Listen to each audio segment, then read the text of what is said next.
Nous vivons aujourd'hui dans une société où la politique de ce que j'appelle moi le néolibéralisme autoritaire à la française est une politique pour punir les pauvres, pour punir les perdants de la mondialisation.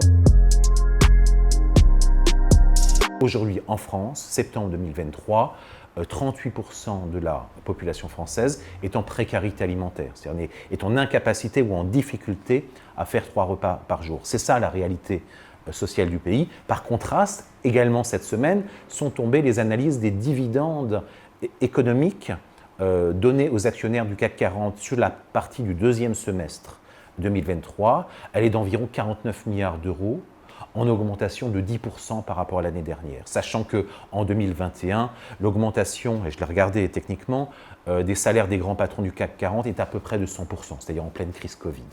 Donc on voit bien le contraste. De quelle France on parle? On parle d'une France qui économiquement va bien, avec des hauts dirigeants et des revenus du capital et une distribution de la valeur ajoutée extrêmement forte en fonction de l'actionnariat et une situation sociale extrêmement dégradée pour la majorité de la population. Deuxième élément que j'essaye de montrer, c'est que cette période correspond à un nouveau moment autoritaire de l'État.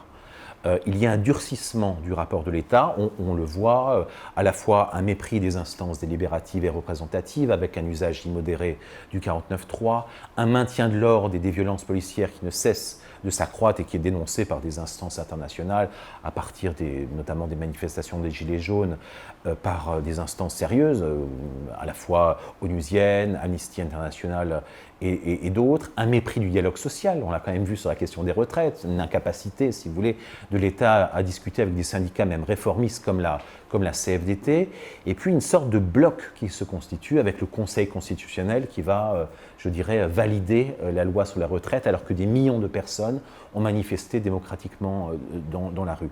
Et là, c'est important parce que quand on regarde les chiffres, on voit que l'État investit dans le secteur répressif, notamment la militarisation de la police, l'armement, mais beaucoup moins dans les services sociaux. Donc il y a, je dirais, beaucoup plus de générosité pour la main droite de l'État et très peu de générosité pour la main gauche. Donc nous vivons aujourd'hui en France à la fois une nouvelle offensive capitaliste qui est menée par certains secteurs dominants, capital financier, banque assurance, armement, et d'autres, et notamment la partie des hautes technologies, qui est couplée avec un durcissement de l'État autoritaire qui fait ressembler un peu la situation américaine dont parle un sociologue qui s'appelle Loïc Vacan, qui dit que finalement nous vivons aujourd'hui dans une société où la politique de ce que j'appelle moi le néolibéralisme autoritaire à la française est une politique pour punir les pauvres, pour punir les perdants de la mondialisation. C'est quelque chose qui est tout à fait frappant et inquiétant. Et troisièmement, et après je m'arrêterai, on voit des luttes sociales de plus en plus faibles, de plus en plus éparpillées. Il y a une fin, et je le montre dans l'évolution statistique des luttes ouvrières depuis 1945, de moins en moins de grèves, de luttes ouvrières et de plus en plus de micro-conflits éparses. Les gilets jaunes qui ont mobilisé des gens, ça ne signifie pas des grèves dans les entreprises. Il y a des émeutes urbaines, on l'a vu récemment, il y a des manifestations, il y a Nuit debout, il y a Sainte-Soline, il y a les ZAD, etc. Mais en fait, quand on regarde les jours d'arrêt de travail, de grève, ils sont en baisse. Il y a un décrochage de plus en plus fort entre d'un côté un mouvement social composite et les organisations traditionnelles de la gauche. Et ça, c'est un phénomène très important et très unique dans l'histoire du mouvement ouvrier, dans lequel les mouvements sociaux, normalement, correspondaient, étaient articulés, étaient menés par des organisations de gauche.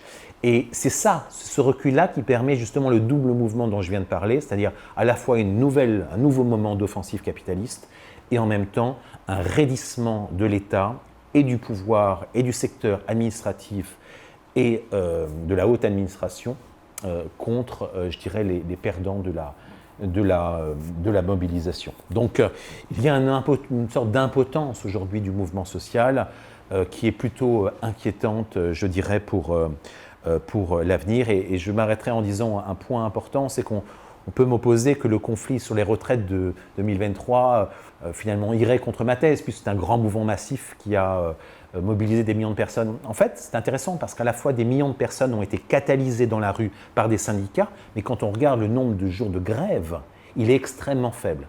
Donc En fait, c'est ça le problème, c'est-à-dire qu'en fait, il y a des mobilisations citoyennes, mais la lutte de classe dans les entreprises s'affaiblit, ce qui fait que les syndicats sont absolument incapables de négocier sur des choses importantes comme les retraites. On l'a vu, c'est un échec, c'est un fiasco terrible. C'est une situation de pourrissement qui s'installe en France, une situation de crise sans fin, qui laisse présager une dérive autoritaire de plus en plus forte, avec sans doute l'arrivée de Marine Le Pen en 2027, ou équivalent, c'est-à-dire qu'on va dans une continuité de raidissement autoritaire de l'État, articulée à une offensive de classe sans précédent à l'encontre des classes populaires.